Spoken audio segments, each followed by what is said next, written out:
So after we got done recording last time, I was thinking like, man, Ben loves Batman, and he was just so silent that whole time, and I realized that's because we just murdered his hero in front of him, and he didn't say anything. I know. We steamrolled Chris Nolan. Do you? Yeah, Is that the truth? Were you upset by what we said? No, I was just scared. Gray's intimidating. Gray was too fucking smart for me to like. He came prepared. I felt like if I would have said anything, like, he's just better with words, and I'd have been like, I don't know how to argue against that because I don't know what the fuck you said. He's so smart. I felt a little guilty because I feel like I should have spoke up. I mean, the Batman, I would say like 5 or 6 in my Batman rankings. Like, I didn't love it as much as That's I think what I'm surprised too, because everyone's like, yeah, you know what, the Nolans maybe weren't the best, but then that's the vibe I got. But then everyone's giving their all-time list, and like, you're like, oh, Nolan Batman. I'm like, what the fuck? Were we just shitting on this? I think I just was preconditioned from years of everybody shitting on Tim Burton. I was just ready to defend Tim Burton. I didn't have the conviction for a Chris Nolan fight yet because I didn't know it was happening. I didn't either. Like, we've churned through content that quickly. It's kind of crazy, huh? We're already like, he tried, but I feel like it's also kind of like a variance of like, what are you watching these movies for? Are you looking for a page-to-page accurate representation of the source material, or are you looking for just entertaining content? Mm-hmm. Or different takes on it. Right, know. because I mean, even with the Batman, the Riddler isn't like any Riddler we've seen before. Mm-hmm. So I mean, there is some liberties taken, but I think Chris Nolan's movies are probably the best that we've seen. They're just probably not the most accurate depictions of the character that we're used to. I'm trying to figure out where the, I guess we could call like negative energy in the last show towards Nolan came from, because I don't It was Gray. I don't really, well no, I mean, Ryan I know has some gripes with parts of the series. I have gripes with parts of the series. I think it left on a note that most people weren't thrilled about, and we sat with that for a long time. I think also, let's keep in mind, it says something that we're like, I mean, Zack Snyder really didn't even come up at all in that show. And we just jump over that and jump straight back to like Nolan because it's left such a mark. Yeah, it's a huge watermark for superhero movies in general. But I also think the times have changed in a way that you put it as kind of like James Bond Batman or something like that, which I'd never really thought about. Yeah. 100%. Yeah, and I think that take on it maybe just isn't as attractive as Matt Reeves' take on it right now, at least for me personally. Yeah, tonally for sure. Mm-hmm. I think, I might come back to Nolan's down the road and be like, no, these are the best ones. I love this. Well, yeah, because it kind of takes me back to when Nolan stuff was coming out. As soon as that hit, everybody was just like, oh yeah, everything that came before this is cartoony garbage. And I'm like, wait, Tim Burton wasn't always just a section at Hot Topic. Like, he made some good movies. But now, like, it's coming back to where I feel like, I don't think we were overly negative. It just felt like there was an absence of praise or dues given, where like we paid dues to Batman Forever in the animated series, but we were like just kind of brushed over Nolan, and it was weird that we were already arrived at that place. Yeah, I agree. It's definitely like the most grounded Batman, and I will say that I watched the movies before I ever read a fucking single comic. Right. So I can see, like, if you want the best depiction of Batman, I can see how the Batman does that. Yeah. And like Chris Nolan's is a guy that could possibly be doing the shit. Like when they're burning through cash in R&D department, like using military shit. Like they explain everything and keep it interesting. And I'm like, oh shit, like this dude could be out there, and that's what I love about it. That's cool. Well, and I think you bring up like you're not very familiar with the character from the comics.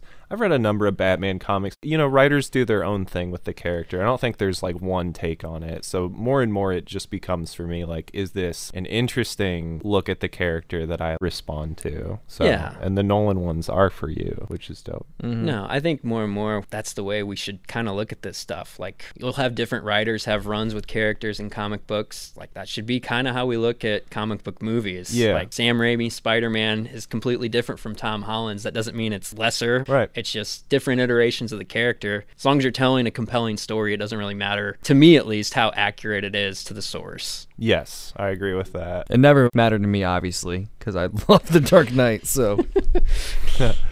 And I love, everyone fucking hates on Rises, and I get it, but I also feel like Nolan in his head probably had an idea of what he wanted to do with Heath Ledger aligned. Scrap all that. Yeah. And make some like 3-hour finale. I am curious how much of like the archetype remained intact from like what his initial trilogy plans were before that all happened. Or even, was it even a trilogy? Right. Because you mentioned that.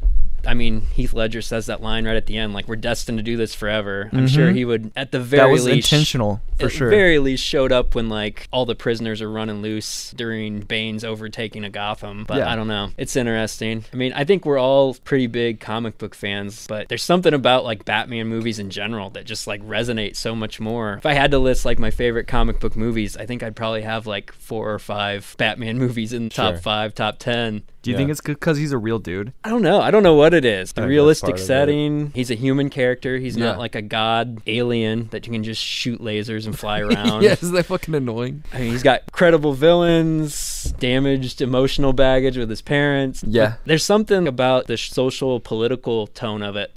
I mean, I've talked to multiple people like who listened to the episode last time, like, yeah, I thought there was going to be a shooter in our theater too. Like, it brings out that unrest in people for some reason. You thought it was so stupid. I mean, I thought you were overreacting a little, but yeah. I was trying to save us. Yeah, I don't know. I mean, is there any other character as far as comic book characters that comes close? Or is it like Batman and then everyone else?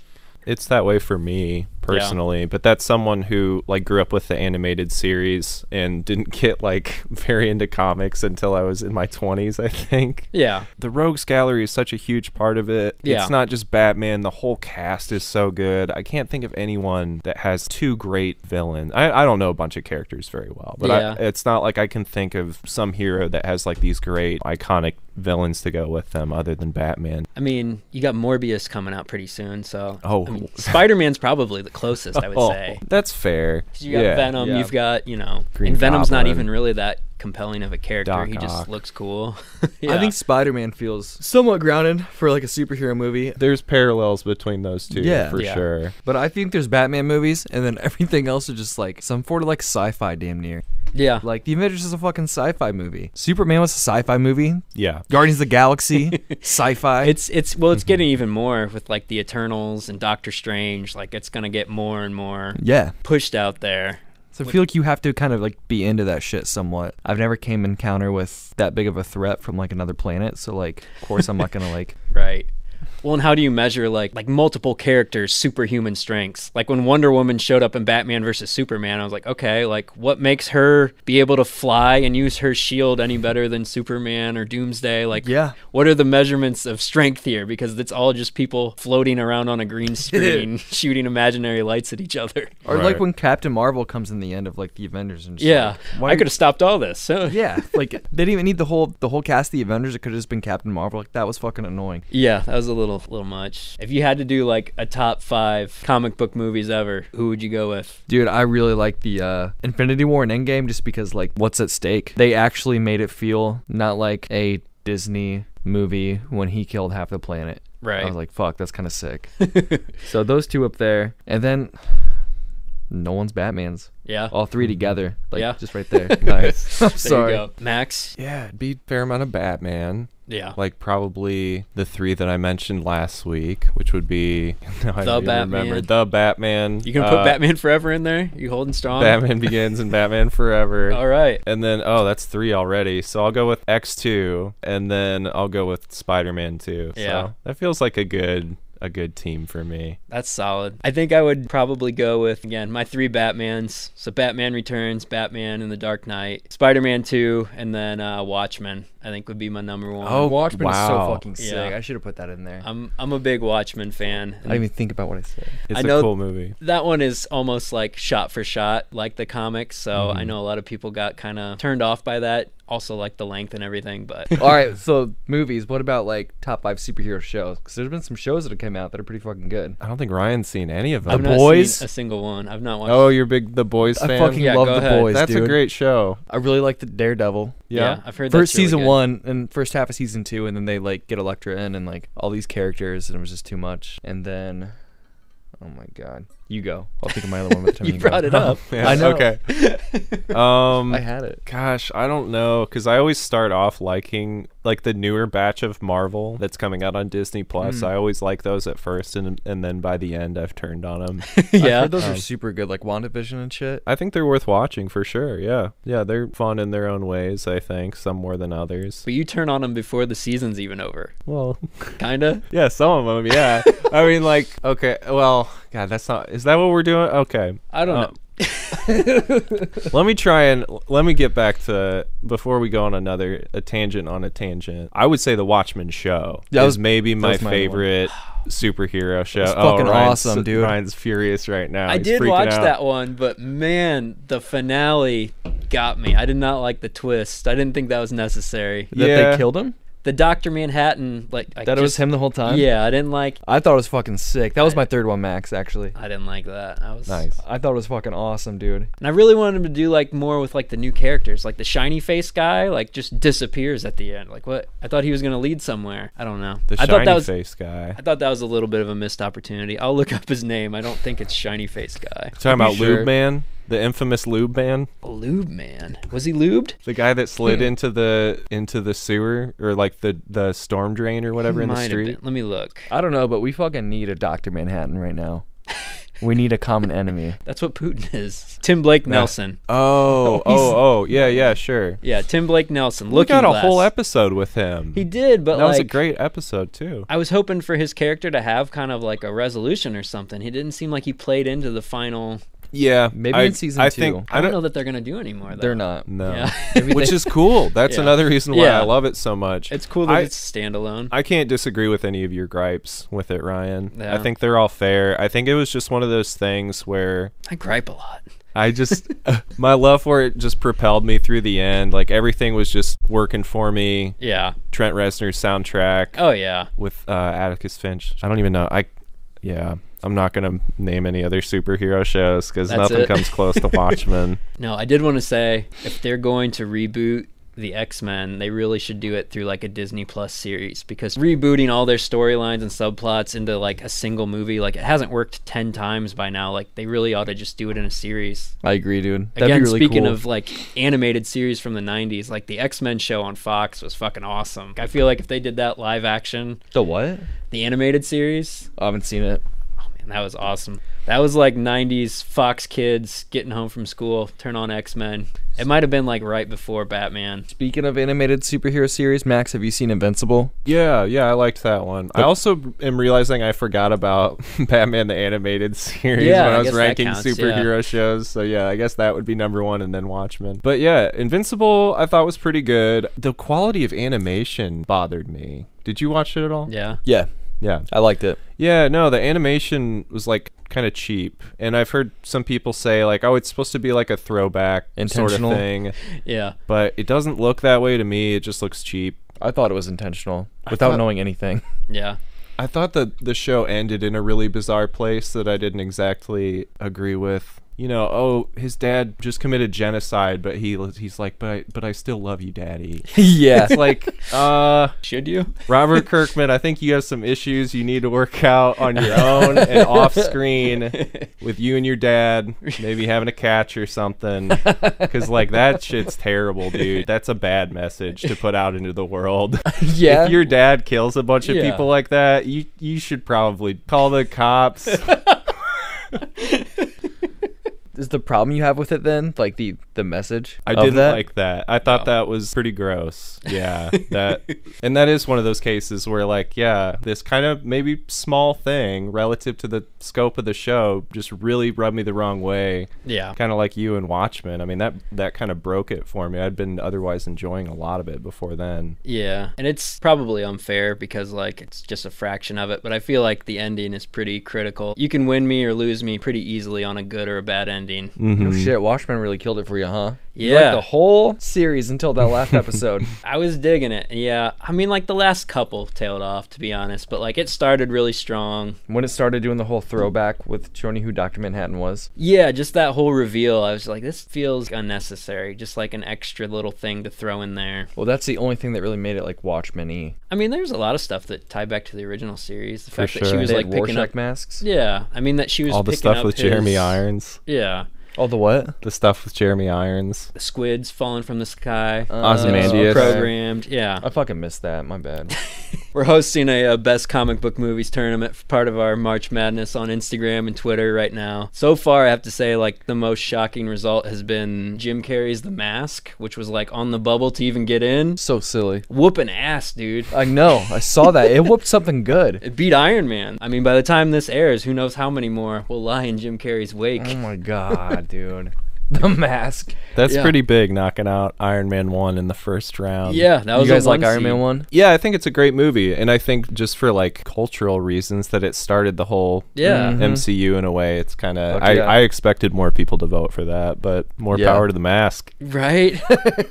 We almost lost all 4 Avengers movies the first round, which was really surprising. It would have been funny if they were all the different Jim Carrey movies. I can't think of any like great quotable lines from Iron Man 1. I can think of a bunch from The Mask. I think there was a great joke about Tony Stark saying, "Don't post this on MySpace." That's how old that movie is when he takes a picture with those kids. Dang. I remember that. But I do like that. I mean, who's that? Jeff Bridges playing the Ironmonger or whatever. That was cool. Iron Man and Black Panther and maybe Captain America, Winter Soldier, like the big MCU movies that stand above the rest for me. Black Panther's great. Winter Soldier, that's the not first Civil War. No. Right. That was the espionage. Yeah. That's one of my favorites for sure. I like that. Love it that. feels like an action movie. It doesn't feel like a cartoon. Yeah. Did I tell you that I thought Jeff Bridges was Thanos, like, for 2 whole Avengers movies? I could see that. It kind of looks I like thought it was fucking him the whole time. And then I realized it was Josh Groblin. What's his name? Brolin. Groblin? I was like, fuck. I swore it looks like Jeff Bridges, though, dude. I swear. It does look like Jeff Bridges. I still think it's him, I swear. That's who they molded the character design on. It's just voiced by Josh Brolin. Yeah. Dude, all this Idris Elba talk, he finally has like the proper showcase. Have you seen this? No. It's going to utilize all his talents. Knuckles, Sonic the Hedgehog 2, voiced by Idris Elba. You like him? That's He's super so good. cruel. He's going to be so good. What do you mean?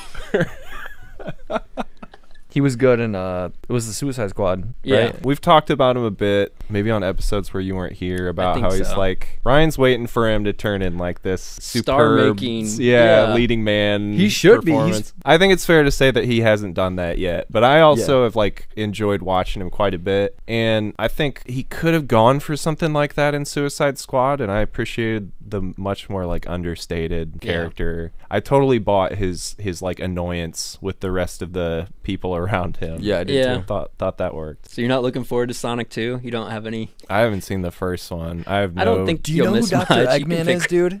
What's that? Do you know who Dr. Eggman is? I don't know anything about Sonic, really. Dude, I never played those games. What? So you don't know who plays the villain as Dr. Eggman in the movie, though? What? Oh, okay. Is his name Dr. Eggman? That doesn't sound right. Wasn't it Robotnik? Yeah, it's Dr. that's I know Robotnik. that. Why did I call him Eggman? I think just you do. Is he in an eggshell ship? He's got a bald head. I used to play the games. Yeah, no. And like, if you go by the games, Sonic 2 is so much better than his the name first is one. Dr. Eggman. No, it's Robotnik. It's right here. What is that? It's Dr. Eggman. No. Here, look though. It's IMDb fucking says Jim Carrey. Carrey is playing Dr. Robotnik. I typed in Dr. Eggman. Spoiler, and- it's Jim Carrey. Sorry. Jim Carrey's the villain in this movie. Yeah. It's Oh, yeah, no, I knew that. Yeah. Yeah. I was just confused by... Was that you guys were trying to get me to guess that? I guess Yeah, Ben was. I don't know. I'm sorry. Because I saw it Shoot, sorry. at the I knew Batman that, previews yeah. and I fucking cracked up. I had no idea. Well, he was the villain in the first one, right? Yeah, you didn't know For that? someone Oh, who you didn't didn't- see the first one, you know an awful lot about their shit. I know. Dude. It's...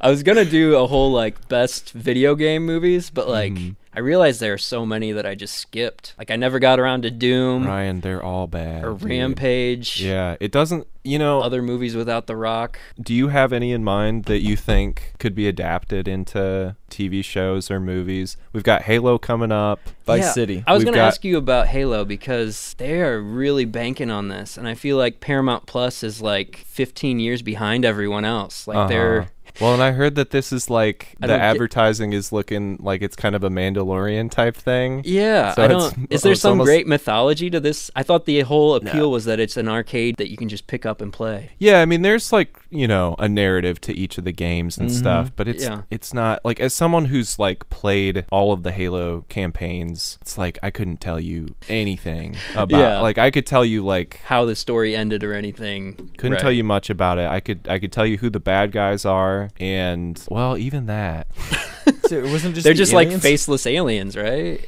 Listen, it's all about the hot romance between my boy Master Chief and his AI sidekick, Cortana. Fuck yeah, it is. Who he could never actually have romance with. But that's like where all the sexual tension comes from. I mean, their commercials pushing Halo, South Park, and Reno 911. Like, it's...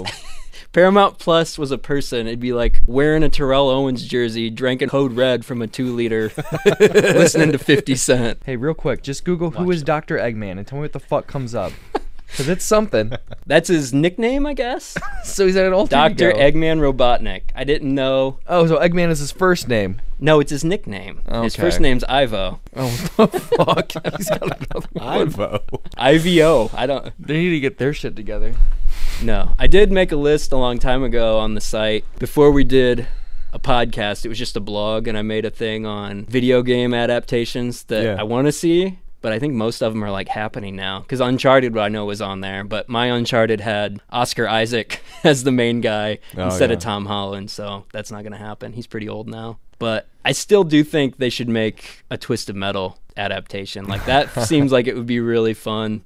And like maybe kind of subvert the whole Fast and Furious cars blowing up genre that's going on, since that's all winding down. I can see like a Mad Max setting where they're just exactly killing people. Just a dystopian like almost like Squid Game, all these people competing for this huge prize at the end, blowing each other up in cars. But now I'm looking on IMDb, and apparently Anthony Mackie is going to be in a Twisted Metal series produced by Sony. So wow, never mind. By Sony too? Yeah, Sony's in on it. Did you guys ever play Star Fox? No, I didn't. That's a Nintendo 64, right? Yeah, there was one on Super Nintendo, I think. Yeah. But then, Star Fox 64 was my jam.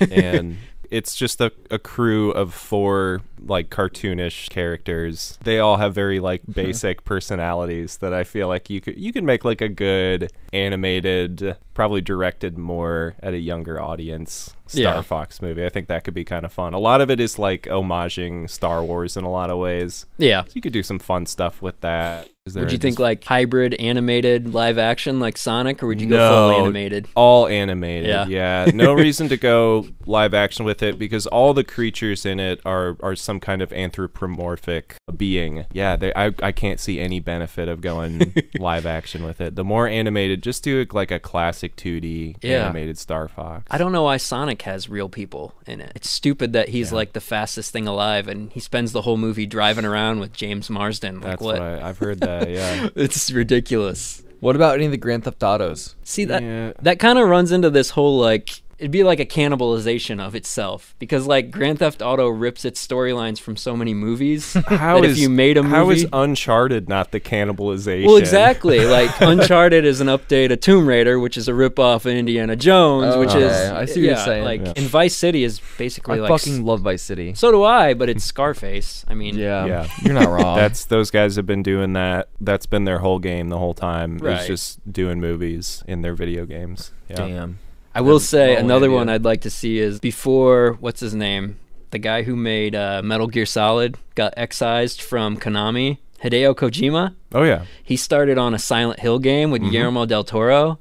If they just took that scrapped game and made that a Silent Hill movie, that would be fucking awesome. Yeah, I mean, Hideo Kojima has clearly also a game director that clearly wants to make movies. Yeah. Like, if you played Metal Gear Solid, there are a lot of cutscenes. Yeah, he should try that. That would be good. I honestly think anytime I hear about a new adaptation of a video game, I'm kind of like, that's going to be bad. Yeah. Because I don't think it's good to basically pluck the narrative and often what is usually the weakest element of video games. Right. Pluck that and say, like, let's make a story out of this. Like this upcoming Mario movie.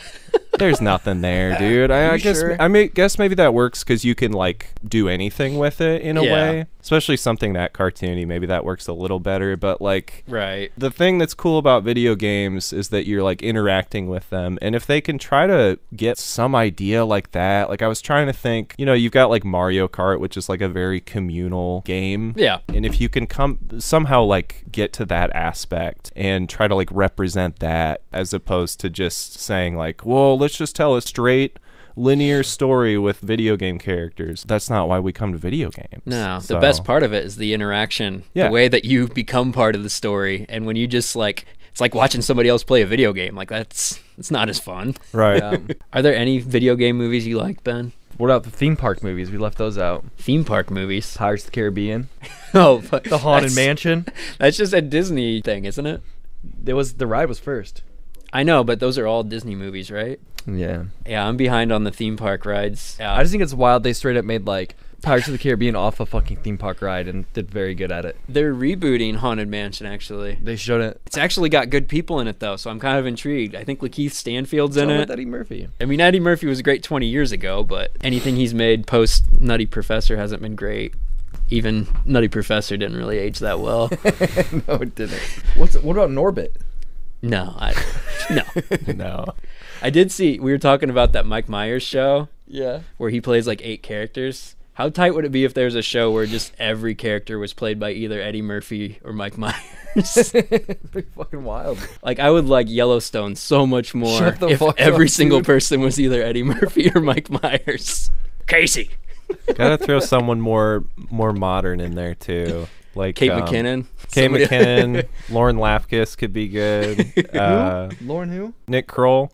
Yeah. Plays a bunch of different characters. He's like a modern day Mike Myers. There you go. Do you like Nick Kroll? I thought his show was fun to watch. All right, listen to this fucking Murderer's Row for Haunted Mansion 2023. Written by Guillermo del Toro. Starring Rosario Dawson, Owen Wilson, Lakeith Stanfield, Danny DeVito, and Tiffany Haddish. That's going to be a good movie. Are you kidding me, dude? That's going to be so good. That's a good cast. Oh my god. I'm excited. Are you an It's Always Sunny fan? Not really. Oh my god. It's something I like watched casually and just had on the background and was like, this is gonna get good. And then like I realized, oh, I'm on like season 5. What is this? I didn't get it at first, and I had to rewatch it, and I was like, holy shit, okay. Yeah. I get it now. I've always loved that show. It's so good. It's only recently gotten to the point, and I don't know, the last season I think was probably impacted by the pandemic, but I wasn't necessarily feeling some of the new episodes, but man, they've had a good run. Yeah. They've been on forever, huh? Long ass run. I don't know. There's something with me where like it's just a show about genuinely bad people. Oh yeah. And that's like the humor. Like eventually I'm just like, I know people like this. I don't want to watch that. Well, I think like they've Trailer Park Boys. Yeah. That gets me too. I'm triggered. I do love the Trailer Park Boys. I think they're butting up against some of that too, where like it seems like they realized a couple seasons ago, like, oh, we're just like MAGA people, kinda. We're and perpetuating a lot of bad things. Yeah, but I think their philosophy has always been the characters get what's coming to them all the time. Yeah, and you're not really supposed to like any of them. No. Maybe that's it. Like I spend enough time with people I don't like. I don't want to watch these people. Yeah, I don't know, and it's funny. Like we were talking about Schitt's Creek before, and like that's another show where people are like, "Oh, just stick with it," because they fall in love with the characters. It's lighthearted. You know? I've heard that about Ted Lasso too. Like it's not laugh out loud funny, but it kind of just feels good. I haven't seen Ted Lasso yet. Yeah, I don't know how to get Apple TV. I didn't know it was a thing. They're like The Outsider, right? You can share passwords on just about anything, but if it's on Apple TV, you're never gonna. They're the biggest pain. Yeah. So, do you listen to any of these new records, Ben? I just listened to that Turnstile album, and then I just kept listening to it over and over and wouldn't listen to anything You're into else. it. I'm super into Glow On. It's so fucking sick. It's so good, dude. It reminds me of like Flower Green by Title Fight, where they just kind of like switched up their sound to something a little different, not too different, but I fucking loved it.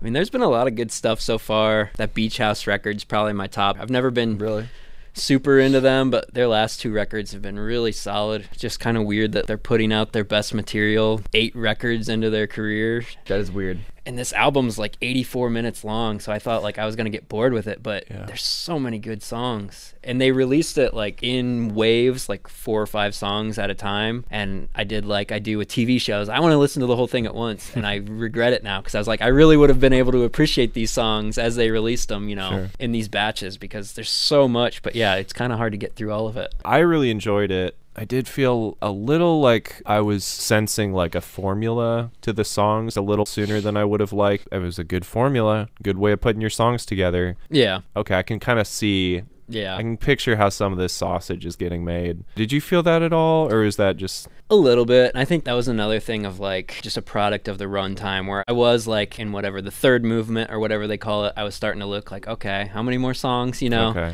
which isn't a good sign, but it's also really front loaded. Like Superstar, Pink Funeral, Runaway, those are all really fucking good songs. Yeah. I definitely get what you're saying about the formula, but for me at least, there was enough technical innovation where they introduced a lot of stuff that you don't hear in like dream pop or shoegaze that kept me interested, and it felt at least different enough that it held my attention throughout. There's some cool production stuff going on for sure, and just really good overall blend of like keyboards with some acoustic instruments and stuff. Yeah. Just a good sound palette overall. I mean, I've listened to this band on and off for 10 years. I never realized it was just two people. Like, it sounds really, really big. Did you ever listen to Drug Church at all, Ben? A long time ago. Yeah. I can't remember what the fuck they sound like. Their old stuff was super hard, like hardcore and like abrasive, but like their new stuff's a lot more polished and poppy. And like, I don't know if I can think of another band where like they turned to a poppier sound and it made them sound better. I've heard so many good things about them from like a lot of people close to me. Yeah. So I'm gonna listen to these guys first. No, their new record, Hygiene, is awesome. I think it's their best record. What are you guys watching? Recommendations? Gonna wrap this up? Have you watched Patriot yet? No, I haven't watched Patriot yet. Max, have you seen Patriot? Patriot? What's Patriot? Yeah, I'll check it out. We'll talk about it next episode. Yeah, you won't fucking watch it. Max, what you got? I'm going to recommend a book called Hex. I've been listening to the audiobook, but it is kind of like in the vein of Stephen King type horror stories, and that it's like very focused on characters. It's a very character-driven horror story. Nice. But it's essentially about like this town, modern day, that is haunted by a witch, and it is something that everyone just kind of deals with and lives with. She might be in your living room one day, and they have an app that they use to communicate that to the rest of the town, so that they can, like, there's a whole infrastructure to kind of like keep tabs on the witch and make sure she's not disturbed, because you really don't want to like touch her and stuff like that, because bad stuff can happen. So she's just like an everyday figure in their lives. She is, yeah. Cool. And people go along with that until some younger kids start getting a little upset with the idea that they can never leave this town, which is another wrinkle in this whole plot. And so shit kind of starts to spiral out of control when these teens start trying to figure out how to change things in this somewhat backwards place. It's just a really cool kind of examination of that horrible history that we have, and like how that stuff still kind of relates to things that can happen today. Right. It's the mob mentality of like paranoia taking over. For sure. Yeah. Been watching Yellowstone, but I still don't know if I like it. You loved it. You texted me the first 3 episodes. You're like, this fucking rules. And then I you're did. like, oh, dude, this bitch sucks. It gave me big cowboy Succession vibes. And then it just fell off a cliff. And I was like, oh, this is like a fucking soap opera. Like, it's so melodramatic. Well, what if it weren't for the sister? Would it be I better? don't like the sister, but I don't even think that's it. I think it's just the random intense things. Like, you remember when HBO first started doing shows and they're like, fuck, we're HBO. We can have nudity and gruesome violence in every fucking episode of everything we do. So that's what we're going to do. Yeah. I feel like Yellowstone does a lot of that. Okay. Yeah. Honestly, I feel like it's such like soap opera-y. I switched my comparison from Succession to Twin Peaks. Like, if some supernatural shit went down, I would really be into Yellowstone. Like, I need some ghosts and shit to show up, and I'm going to be into it. Okay, cool. But yeah, for now, jury's still out. Superstore I liked. I'll go with that. I don't think I've said that one yet. I was going to say, one of us should recommend Superstore, because you and I both like that quite a bit. That's a really fun, easygoing workplace comedy. It, like, has really good morals and messages, but it's so relaxed about telling them that it's really easy to digest, and it's not preachy. So I really, really enjoyed that. It's weird that like a mainstream network sitcom went under the radar, but it's on TV for 6 years, and like I don't feel like anyone talked about it until just recently. So I checked it out and I like it a lot. Music, Drug Church, Beach House, a lot of good music so far. I think we're gonna get our 2022 playlist out on Spotify soon. So as soon as I have more than just Drug Church and Beach House on it, we'll probably get that posted. But yeah, that's it. Have a good weekend. Jonah. That's my Superstore impression. What the fuck you talking about? Oh, that was good. Yeah, that was good. All right. Got it. Today on the show, kind of gearing up for WrestleMania coming up here, we've got Al Snow, kind of a career journeyman, starting out doing some gigs as a masked wrestler, Shinobi. Did you have any other gimmicks or things on the cutting room floor before you broke through as Al Snow? You know, a few here and there. You have a run as a persona and you have certain shelf life, and then you reinvent yourself and move on. So how did you land on Al Snow? I've been Al Snow since I broke in when I was 18 years old back in 1982. That was always my nom de guerre, my ring name from day one. And, just different aspects of my personality, I guess, that I would display at different times to make myself marketable and an attraction. Was there any low point starting out where you thought about maybe this isn't the career for me, or you were always determined to make it? No, there was never a low point, and I've never regretted doing it. I've been blessed to get to do what I love to do. And I've been on every continent on the planet except for Antarctica. I've been in 40 plus countries. I've gotten to see things, do things, meet people, experience things that other people only, read about in books or take a glimpse of on the internet. And that's all, quite honestly, just because I chose to pursue being a professional wrestler. It was never easy. And it's by no means was it ever easy. And I was never given anything at all. And there were plenty of times that I slept in my car. I didn't have money to eat, like stop at a restaurant. And I had a Boy Scout mess kit and I'd heat up food on the engine of my car. Plenty of times that, I'd sleep in roadside rests and, truck stops and because I couldn't afford a hotel, but I wouldn't change it. I wouldn't change it at all. It was, those are, when I think back, they were some of the most fun days of my life. It's been a blast. I mean, it's because it's funny. And maybe I just view things weird or something, but I see people all the time on social media and they're like, oh, I gotta hustle, gotta grind, gotta work. It's like, I honestly don't feel like I've ever hustled or did a grind or anything like that ever a day in my life. Have I worked? Yeah.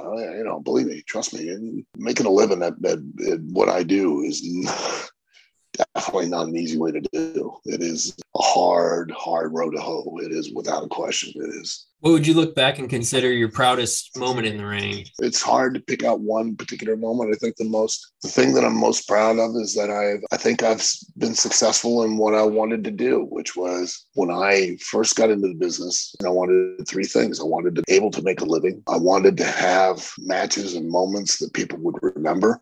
I feel pretty confident saying that I've done that because there are numerous people that have come up to me on a regular basis and relate some moment or experience or memory. And I wanted to make a name for myself that would outlast my career.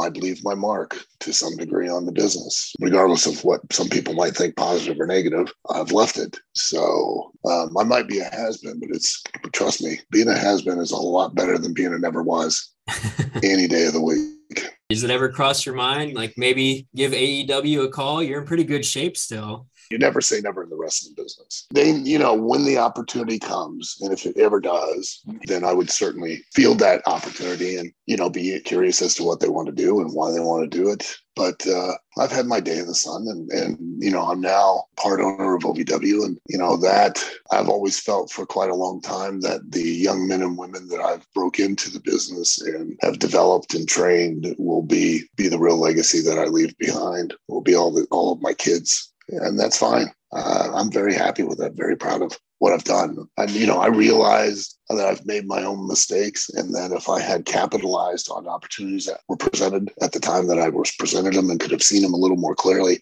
I could have had a completely different career arc and even more opportunities to be up on a greater scale. But did okay. Was there any more built into the origin of wrestling with the mannequin head? Like, where did that all spawn from? That was at a time where I had a bit of a bad attitude. And, I had went through a process where I tried to request my release from WWF at the time, tried to quit.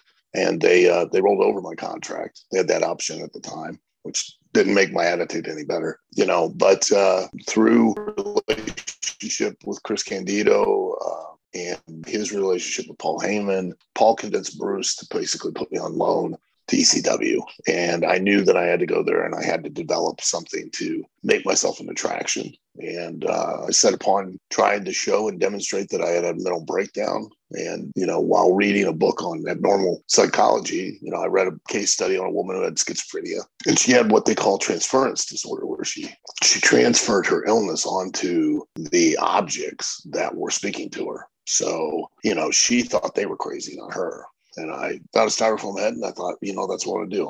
I'm going to treat this as if it's a real person and it's speaking to me. And so that's what I did. And, for the grace of God, it connected with the audience and, it worked. Yeah, it caught on huge. I mean, it was so over. Were you reluctant when it came down to destroying Head? No. I mean, I know that now when I look back, I know that there were efforts by WWF to destroy it or take it out of the picture. But for whatever reason, it just wouldn't die. And no matter what they did, it just kept coming back. And it wasn't like I was conscious. Nobody came to me and never directly spoke to me, said, stop doing it, nothing like that. But now looking back, I can see that they were making attempts to try to separate me from it. And if they'd have just came and had a conversation with me, then I would have reinvented myself and came up with something new. I would have come up with a new direction. But we never had that conversation. They never spoke to me about it. So is there typically a lot of collaboration between like creative development and the talent? Are they open to hearing pitches from you guys? I don't know these days, but the wrestling business has been and always will be the talent's business. Contrary to what the uninitiated like to believe, we can, in those aspects, provide direction, but the execution of that comes down to the talent. And once the talent walk through the curtain, there's nothing that anyone can do to help them, and there's nothing that anyone can do to hinder them. So, they pretty much have to accomplish that vision or that direction on their own. And the onus is 100% on them. You have to incorporate and utilize and listen to the input of the talent. You have to retain an overall vision or idea, direction that you're wanting to go.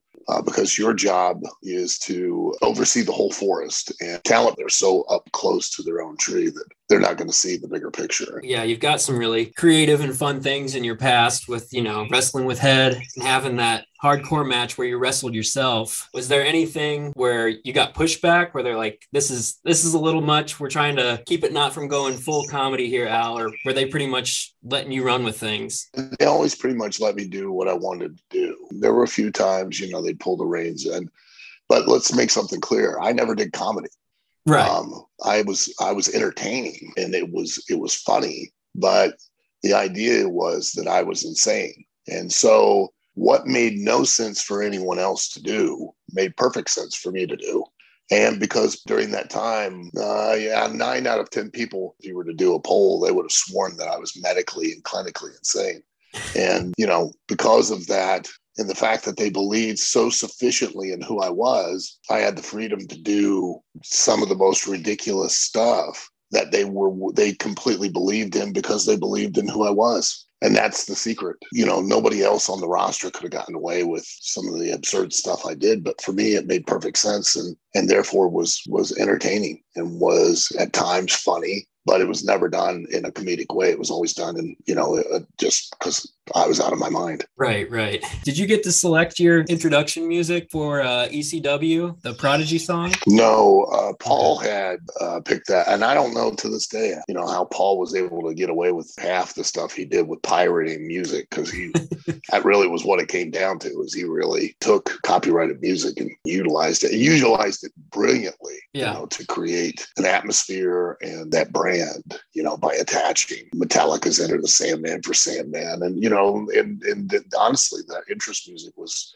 as much an integral part of the experience of my persona as the persona itself. Mick Foley was here a few years back, and he tells a lot of stories kind of at your expense. Has that affected your guys' relationship at all? If he wants to, it doesn't bother me at all. I mean, I'm glad it brings my name up where otherwise it would never be spoken. So why not? And it's his only material. So who were the funniest guys in the locker room when you were at WWE? Was there anybody that would surprise you? Dean Malenko's very dry sense of humor. Really? Very dry sense of humor, very witty. Yeah, they're not surprisingly, there are a lot of very witty, very funny very quick thinking guys in the wrestling business. Even from day one when I first broke in, people that I've met in the wrestling business are probably some of the most highly intellectual and creative people that you'd ever want to meet in any walk of life. Would you care to share your account on either of those stories from Mick's show about the wardrobe malfunction with Bob Holly or the Kennel from Hell match? Oh. Well, the Kennel from Hell match just came down to they literally made a match, and the crux of the story of the match were the dogs. They sold an audience on the idea that there were going to be dogs within a cell surrounding a cage, and they were going to be just rabid animals. And that was the jeopardy. That was the consequences, that one of us might get chewed up. And in order to do that, you need very highly trained animals and under verbal command. They've got to be where you say a word and they flip a switch and they're on attack mode. And let's make something clear. In entertainment, everybody knows you don't work with children or animals because they'll always upstage you. And unfortunately, WWF did not get highly trained animals. They waited till the day of the show, called a veterinarian clinic, got a list of names of owners who had Rottweilers, and brought those owners to the building. And there were 9 or 10 different dogs with 9 or 10 different owners. One had some obedience training. So now the owners are in the cell with the dogs on the leashes, and the threat's not there. And you couldn't utilize the dogs to tell the story because they were urinating, defecating, and fornicating to the point where you couldn't show them on TV. It was doomed. And then the other story you were asking about. Oh, it was, he said there's a bit of a wardrobe malfunction with Bob Holly being lifted up with a suplex. Yeah, that's no big deal either. I can't tell you the number of times the Big Jim and the Twins have made public appearances around the world. I mean, that's Dick Mango Trio has popped out. God, how many times? I cannot tell you. One time in Louisville, Kentucky on SmackDown, Hunter went to suplex me and out it came. That night, it was in Montreal, and I had been ribbing Bob Holly incessantly. And so Mick stooged me off to him, and, Bob suplexed me and yanked my trunks to the side and intentionally showed my junk. And it was all in good fun. Didn't bother me. If I were a sensitive, easily upset or offended person, I would have never gotten in the wrestling business. So, well, do you have any retaliatory stories you'd like to tell about Mick? If he was that interesting, I would. Mick, used to, tell us all the time in the locker room he was going to be a stand-up comic when he got done, and we all would laugh, and now he's a stand-up comic and nobody's laughing. So. There you go. You think there's any reason why TNA failed to get the momentum of being a true rival to WWE the way that WCW did, or AEW starting to be? TNA and AEW are following the exact same path trajectory-wise, and they are doing the same business model. TNA did not really develop any real stars on its own. AJ Styles became a star, but he didn't become a true star until he went to WWE. TNA relied heavily on bringing in former WWE talent that was released, and then taking that former WWE talent, regardless of where it was on the WWE card, whether it be a mid card or lower, and then elevating them right to the main event. Thus, you subconsciously teach your audience that Impact is always going to be second best to WWE. Because if a mid-card guy in WWE walks into TNA and is immediately in the main event, that tells me that as a fan that all of TNA's guys aren't half as good as WWE's mid-card guys. Right. So guess what AEW's doing? Starting to do a little bit of the same. Starting.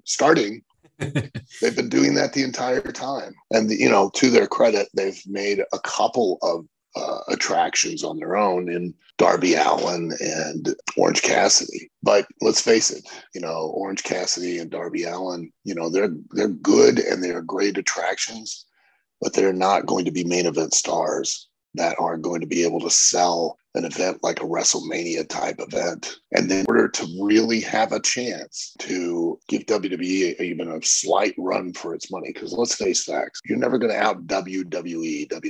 You're just not. But you can carve out your own percentage of the marketplace and you can offer an alternative. But you've got to develop WrestleMania type stars in order to do that. And let's face facts. Tell me one guy, just one, that's on the level of a Steve Austin, an Undertaker, a Triple H, a Rock, a Kurt Angle. Give me one. that they've made. Nobody that started there. Well, then all you're doing is repeating the narrative that is being pushed around. And trust me, I want AEW to not just survive, I want them to thrive, because we need an alternative in the wrestling business, as both performers and fans. But it's going to require them to stop chasing WWE, focus on just themselves, and grow and prosper at their own pace, and not try to go head to head with WWE, because they're just WWE has generations. Vince's grandfather, Vince's father, Vince himself, Shane, Stephanie, they have generations of experience. They have generations of connections. They have generations of resources that no other company is going to have. And so instead of trying to be the next WWE or challenging WWE, why not make yourself your own and carve out your own niche in the market and ignore WWE altogether? The McMahons are so ingrained in that company. You see any validity to the possibility that they would sell the company? That's possible. I could see Vince finally, getting to a certain point where, because Vince is he's very egotistical. I mean, that's what makes him successful. And I could see him when he feels he has to step down and give the reins up. I could see him selling it because of him not allowing his name or his lineage to still be attached to it without his vision and direction. Did you have any thoughts on CM Punk's return going to AEW? I know you trained with him quite a bit. I'm just happy, I'm glad that if he wanted to come back, he found a place to do it, and wishing nothing but the absolute greatest amount of success. I hope that, they can utilize him and capitalize on it to its fullest extent. They both AEW and CM Punk can exploit it and have a great run. So you wrestled against some all-time greats, Undertaker, Chris Benoit, Shawn Michaels. If you had to assemble a Mount Rushmore for professional wrestling, who are the four faces you're putting up there? Oh, jeez. I don't know. Maybe Buddy Rogers, Jerry Lawler, Steve Austin, and Hulk Hogan. So are you looking forward to this year's WrestleMania? Any matches in particular? I look forward to WrestleMania as a whole. I think it's been years since a match or matches have sold any interest in WrestleMania. I think probably the last time, honestly, is probably either Undertaker and Shawn Michaels or The Rock and Hogan. Maybe the match with Ronda Rousey, and Kurt Angle, I think it was, against Triple H and Stephanie. That would have probably been a seller. But yeah, I think it's the event itself now. Selling WrestleMania has been the event WrestleMania. Do you think WWE has any issues with developing new talent? It feels like we've seen some version of Roman Reigns and Brock Lesnar for past 6-7 years. Again, remember, the onus is on the talent. WWE does not make anyone a star. The talent make themselves stars using WWE's platform. Unfortunately, the talent have become so detached from what it is that they're really supposed to be selling to you. They now try to sell you on what they do physically, athletically. They try to sell you and make you believe that the moves themselves are real, not who are and why they did those moves. And without doing that, it's going to be very difficult to develop another talent. But your talent, if they don't sell the who and the why and only sell the what, then they're all replaceable. They're all indispensable, because you can always find somebody to physically do but the last one. You can't always find the next guy who can connect on an emotional level with a mass audience. Do you have any personal favorite WrestleManias or WrestleMania matches? Like I said, like the Cena and Rock and Michaels and Undertaker, those were those type of matches you remember and connect with. And because those were the ones that made you want to watch it in the first place. Do you remember any growing up that made you want to participate, that particularly inspired you? Sure. I mean, I remember back in the 70s when I was a kid, we had the advent of cable television, which was completely different than what it is now. Cable television meant you got just 13 broadcast channels. One of those channels was the very first national cable channel, which was Turner Broadcasting, which had Georgia Championship Wrestling. And I think I was, maybe 12 years old or something. And I flipped it on and just happened to find it. Saw an angle where Dusty Rhodes was coming through the crowd at the Omni, bloody, with a white T-shirt torn, where he was supposed to be the special referee for Ivan Koloff and Ole Anderson, who were the Georgia Tag Team Champions, versus Tommy Rich and Wahoo McDaniel, I think it was. And, and apparently that like Ivan and Ole had apparently jumped Dusty in the parking lot, and he's battling through to be the referee. And I was just so like, oh my God, what is this? And then I was hooked and I watched it religiously. And at 14, I made my decision I was going to be a professional wrestler. And that was it. So it seems you're a pretty big comic book fan. We're running a contest right now on the site for the best comic book movies of all time. Do you have like a medal stand of like gold, silver, bronze as far as comic book movies goes? Well, I tell you, the second Captain America was a really, really, really good movie. Just aside from it being a comic book movie, it was a really good, it was a good movie. Of course, all the Batman movies, Michael Keaton back in the day was awesome. Mm-hmm. The Val Kilmer and the George Clooney ones, not very good. They missed the mark, that's for sure. The Christian Bale ones were awesome. And I thought, what's his name in the recent one? Rob Pattinson? I think he did an amazing job. I think they did the right thing that 2/3 of the movie, that you see him, he's Batman. He's not Bruce Wayne. And right.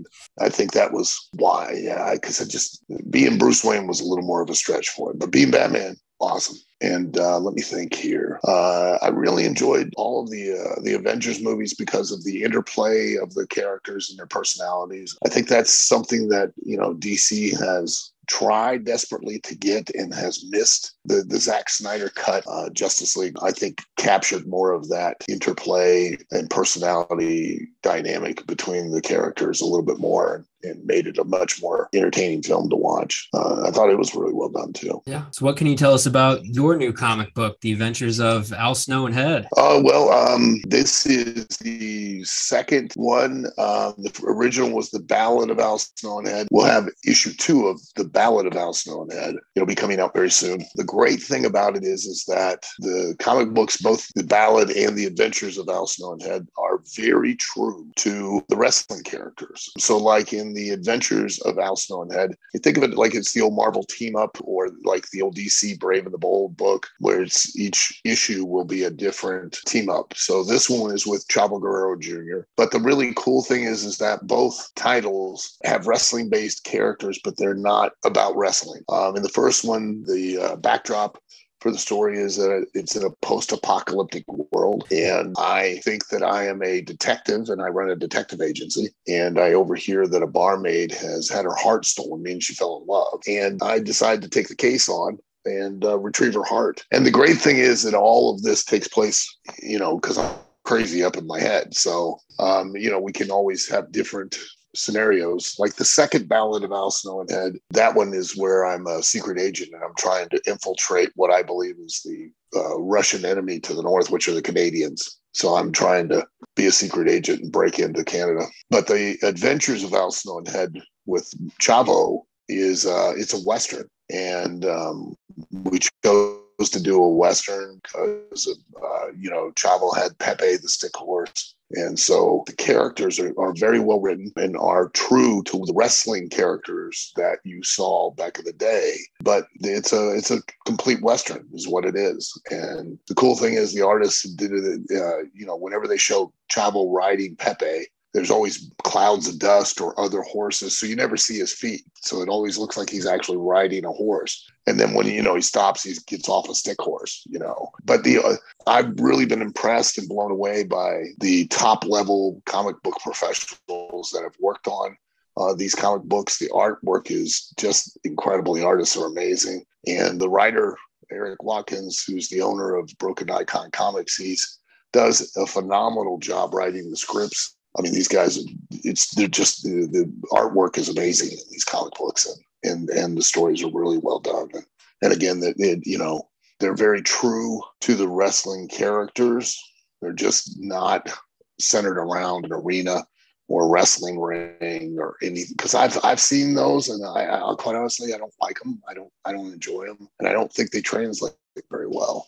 These are completely different and unique stories, and each one's, the characters remain the same. The arc of the characters remain the same. They're familiar to you. It's just that they're put in these unique situations or circumstances. I think they've done a really good job. We've got the Kickstarter campaign going on right now. Check it out. They've got a lot of special incentives that you can get that you can't get otherwise. They had all these different variant covers. Well, that's exciting, man. I guess, is there anything else you want to tell us about OVW before we get you out of here? Well, we're live every Thursday night.